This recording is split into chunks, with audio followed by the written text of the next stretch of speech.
Car nous avons l'exemple du meilleur de tous les maris, de l'époux des époux, Jésus-Christ de Nazareth, qui a donné la dot de son sang, qui a élevé sa femme, tirée de la saleté du péché et qui en a fait une épouse, qui intercède tous les jours pour nous, priant pour son épouse, et qui est en train de travailler pendant que je parle, préparant une maison pour son épouse, la nouvelle Jérusalem céleste, et qui dit un mot et qui l'accomplit, nous a promis qu'il s'en va et qu'il reviendra, et il reviendra très très bientôt.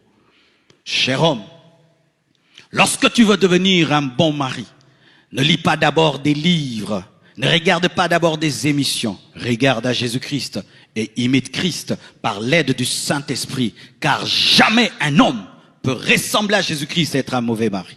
Jamais un homme peut ressembler à Jésus-Christ et être un mauvais père. Nous sommes des mauvais pères parce que nous ne ressemblons pas à Jésus-Christ. Nous sommes des mauvais maris parce que nous ne ressemblons pas à Jésus-Christ. Nous maltraitons nos épouses parce que nous ne ressemblons pas à Jésus-Christ. Nous maltraitons nos enfants parce que nous ne ressemblons pas à Jésus-Christ.